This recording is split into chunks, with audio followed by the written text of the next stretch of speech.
പ്രിയ സജ്ജനങ്ങളെ, നമസ്കാരം.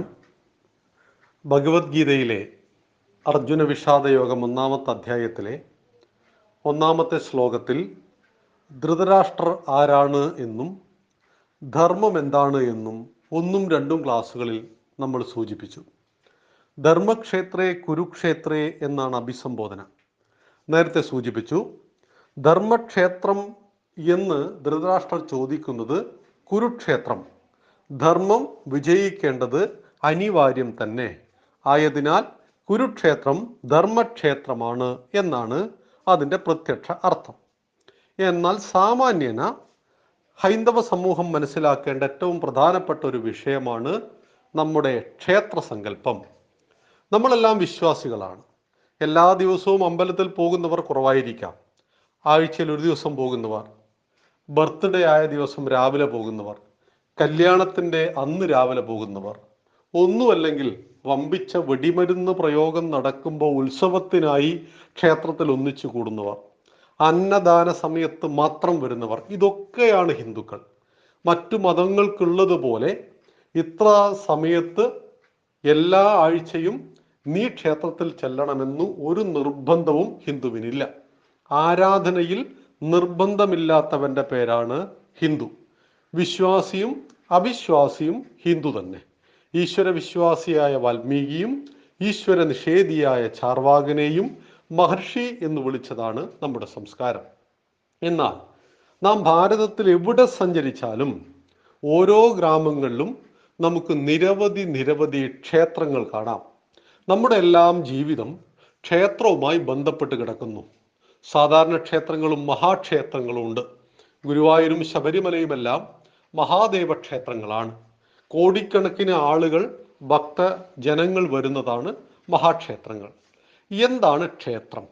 എന്തിനാണ് ക്ഷേത്രം? എന്താണ് വിഗ്രഹാരാധന? നാം ഭഗവത്ഗീത പഠിക്കുമ്പോൾ കേവലം ഭഗവത്ഗീതയിൽ ഒതുങ്ങില്ല എന്ന് നമ്മൾ പലപ്പോഴും പറഞ്ഞിരുന്നു. അതായത് ഹൈന്ദവ സമൂഹം അറിഞ്ഞിരിക്കേണ്ട, ചിന്തിക്കേണ്ട, വിമർശനങ്ങൾക്കു വിധേയമാകുന്ന ഏറ്റവും പ്രധാനപ്പെട്ട ഒരു വിഷയമാണ് നമ്മുടെ ക്ഷേത്രസങ്കല്പം. നിങ്ങൾ ക്ഷേത്രത്തിൽ പ്രതിഷ്ഠിച്ചിരിക്കുന്നത് കല്ലിനെയല്ലേ? എവിടെയോ ക്വാറിയിൽ കിടന്ന കല്ലെടുത്ത് കൊണ്ടുപോയി ശ്രീകൃഷ്ണന്റെ രൂപം കൊത്തിവെച്ചിട്ട് അതിനെ അമ്പലത്തിൽ പ്രതിഷ്ഠിച്ചിട്ട് പറയുകയാണ് ഇതാണ് ദൈവമെന്ന്. ഹിന്ദുവിന്റെ ആരാധന വൈകൃതം. കല്ല്, കരട്, കാഞ്ഞിര കുറ്റി മുതൽ മുല്ല്, മുരട്, മൂർഖൻ പാമ്പ് വരെ നിങ്ങളുടെ ദൈവമാണ്. നിങ്ങൾക്ക് ഏകദൈവമുണ്ടോ? നിങ്ങൾ ബഹുദൈവ വിശ്വാസികളാണ്. 30 കോടി ദൈവങ്ങളെ ആരാധിക്കുന്നവരാണ് നിങ്ങൾ. ഞങ്ങൾ ഏകദൈവ വിശ്വാസികളാണ്. ഞങ്ങളുടെ ഏകദൈവത്തിലൂടെ മാത്രമേ സ്വർഗം സാധ്യമാകൂ എന്നൊക്കെ പെന്തക്കോസ്റ്റുകളും മുജാഹിദുകളും ഒക്കെ നമ്മുടെ വീടുകളിൽ വന്ന് പറയാറുണ്ട്. നമ്മുടെ കുട്ടികൾ പലപ്പോഴും വഴിതെറ്റി മതം മാറാറുമുണ്ട്. എന്താണ് അടിസ്ഥാനപരമായ നമ്മുടെ ദൈവസങ്കല്പം എന്നറിയുവാൻ ആദ്യം നമുക്ക് ക്ഷേത്രത്തിൽ നിന്ന് തുടങ്ങാം. ക്ഷേത്രം എന്ന വാക്കിന്റെ അർത്ഥം ക്ഷയാത് ത്രായതേ ഇതി ക്ഷേത്ര. ക്ഷയത്തിൽ നിന്ന് രക്ഷിക്കുന്നത് ക്ഷേത്രം. ക്ഷയം നാശമാണ്.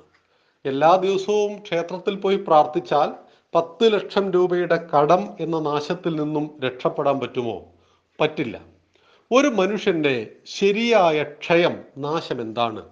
ആരോഗ്യത്തിന്റെ നാശമാണ്, സമ്പത്തിന്റെ നാശമാണ്. പക്ഷേ അതൊക്കെ നമുക്ക് തിരിച്ചെടുക്കാവുന്നതേ ഉള്ളൂ. എന്നാൽ ഒരു മനുഷ്യന്റെ ശരിയായ നാശം അവന്റെ സ്വഭാവത്തിന്റെ നാശമാണ്. സ്വഭാവം, സ്വന്തം ഭാവം. ആ ഭാവം ഉന്നത മാനുഷിക മൂല്യമാണ്. മറ്റു ജീവജാലങ്ങളിൽ നിന്നും മനുഷ്യനെ വേർതിരിക്കുന്ന വിശേഷ ബുദ്ധിക്കുടമയായ മനുഷ്യൻ ജീവിത മൂല്യങ്ങളെ ഉയർത്തിപ്പിടിക്കുന്നതാണ് സ്വന്തം ഭാവം എന്ന് പറയുന്നത്.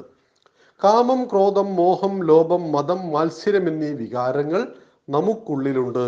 അത് നമ്മെ താഴ്ത്തുന്ന ആസുരിക വികാരങ്ങൾ. അസുരന്മാരാണ്.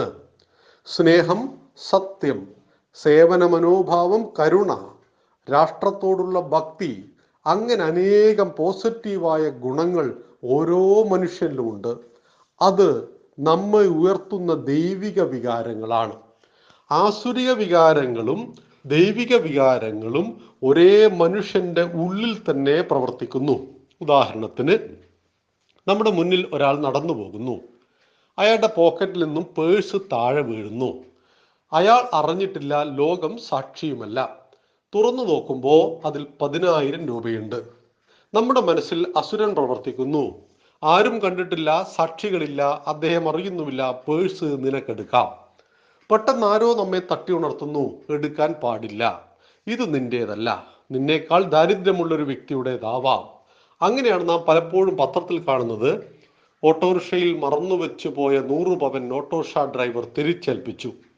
ജീവിതത്തിന്റെ രണ്ടറ്റങ്ങൾ കൂട്ടിമുട്ടിക്കുവാൻ നന്നായി പണിയെടുക്കുന്ന, നന്നേ പാടുപെടുന്ന ഈ ഓട്ടോറിക്ഷ ഡ്രൈവർ 100 പവൻ തിരിച്ചേൽപ്പിച്ചു എങ്കിൽ അത് എന്റേതല്ലെന്നും അത് ഞാൻ എടുക്കാൻ പാടില്ലെന്നും അയാളെ കൊണ്ട് ചിന്തിപ്പിക്കുന്ന ഒന്നുണ്ട്. അതാണ് അയാൾക്കുള്ളിലെ ദൈവിക വികാരങ്ങൾ. ഈ ആസുരിക വികാരങ്ങളിൽ നിന്നും നമ്മളെ ദൈവിക വികാരത്തിലേക്ക് ഉയർത്തുവാൻ ഉപാസനാ സമ്പ്രദായങ്ങൾ നമുക്ക് ആവശ്യമാണ്. ക്ഷയത്തിൽ നിന്നും രക്ഷിക്കുന്ന ക്ഷേത്രത്തിൽ നാം പോയി പ്രാർത്ഥിക്കുന്നു. 33 കോടി ദൈവങ്ങളുണ്ട് ഹിന്ദുക്കൾക്ക്. ഓരോ ദൈവത്തിനും ഓരോ ഐതിഹ്യമുണ്ട്. ഈ ഐതിഹ്യമെല്ലാം നന്മയുടെ, സത്യത്തിന്റെ വിജയത്തെ ഉദ്ഘോഷിക്കുന്നതാണ്. തിന്മയുടെ ഒരു ദൈവവും നമുക്കില്ല. അത് പ്രാകൃതമായ ചില ആചാരങ്ങൾ നിലനിൽക്കുന്നുണ്ടാവാം. എന്നാൽ 33 കോടി ദേവതാ സങ്കല്പങ്ങളിലേക്ക് വരുമ്പോൾ അതിൽ പകുതിയിലേറെ സ്ത്രീ സങ്കല്പങ്ങളാണ്, ദേവി ഭഗവതി സങ്കല്പങ്ങളാണ് എന്ന് മനസ്സിലാക്കുക. ഇത്രയും ദേവി ദേവന്മാരെ നാം പ്രതിഷ്ഠിച്ചിരിക്കുന്നത് ക്ഷേത്രത്തിന്റെ ശ്രീകോവിലിനുള്ളിലാണ്. ആ ക്ഷേത്രത്തിലേക്ക് നാം ആരാധന നടത്താൻ പോകുമ്പോൾ തീർച്ചയായിട്ടും നമ്മുടെ മനസ്സിന് ലഭിക്കുന്ന ശാന്തത, ദൈവത്തിന്റെ ഐതിഹ്യത്തിലൂടെ സത്യത്തിന്റെ വിജയത്തെ ഉദ്ഘോഷിക്കുന്ന സൽചിന്ത. നോക്കൂ, നമ്മൾ എപ്പോഴും കാണാൻ ആഗ്രഹിക്കുന്ന ചില ആളുകൾ ഉണ്ടാവും. കാരണം അവരുടെ വാക്കുകളും പ്രവൃത്തികളും നമുക്ക് സന്തോഷം നൽകുന്നു എന്നതുകൊണ്ടാണ്. നാം കാണാൻ ആഗ്രഹിക്കാത്ത, സാമീപ്യം ആഗ്രഹിക്കാത്ത ആളുകൾ ഉണ്ടാവും. കാരണം അവരുടെ വാക്കുകളും പ്രവൃത്തികളും നമുക്ക് ദുഃഖത്തെ നൽകുന്നു എന്നതുകൊണ്ടാണ്. ഒരു മനുഷ്യൻ ആഗ്രഹിക്കുന്ന ഏതാണ്? എപ്പോഴും സന്തോഷം ലഭിക്കുന്ന ആലയങ്ങളുമായിട്ട്, അത്തരം വ്യക്തികളുമായിട്ട് സാമീപ്യം ഉണ്ടാകണം എന്നാണ്. എങ്കിൽ നിങ്ങൾ ഗുരുവായൂരിൽ പോകുമ്പോൾ കണ്ണന്റെ ഐതിഹ്യത്തെക്കുറിച്ച് അറിയുമ്പോൾ, കണ്ണൻ ജനിച്ച് മരിക്കുന്നത് വരെ നന്മയല്ലാതെ മറ്റെന്തെങ്കിലും ലോകത്തിന് ചെയ്തിട്ടുണ്ടോ? കണ്ണന്റെ ജീവിതത്തിലൂടെ സഞ്ചരിക്കുമ്പോൾ സത്യത്തിനും ധർമ്മത്തിനും വിജയമല്ലാതെ കണ്ണൻ അസത്യം ചെയ്തിട്ടുണ്ടോ? ഇല്ല. എങ്കിൽ അത്തരം വ്യക്തിയോട് കൂട്ടുകൂടുന്നതിൽ എന്താ എതിർപ്പുള്ളത് നമുക്ക്? അതുകൊണ്ട് ക്ഷയത്തിൽ നിന്നും നിന്നെ രക്ഷിക്കുന്നത് നിന്റെ ചിന്തകളാണ്. നീ എന്ന് പറയുന്നത് കേവലം ഈ ശരീരമല്ലെന്നും നിന്റെ ചിന്തകളാണ് നിന്റെ വ്യക്തിത്വമെന്നും, ആ ചിന്തയിൽ പോസിറ്റീവിനെ നിറക്കുവാൻ ദൈവിക വികാരത്തെ ഉണർത്തേണ്ടതുണ്ട്. അങ്ങനെ ഉണർത്തണമെങ്കിൽ നിനക്ക് ആരാധനാ സമ്പ്രദായം ആവശ്യമുണ്ട്. അതാണ് ക്ഷേത്രം.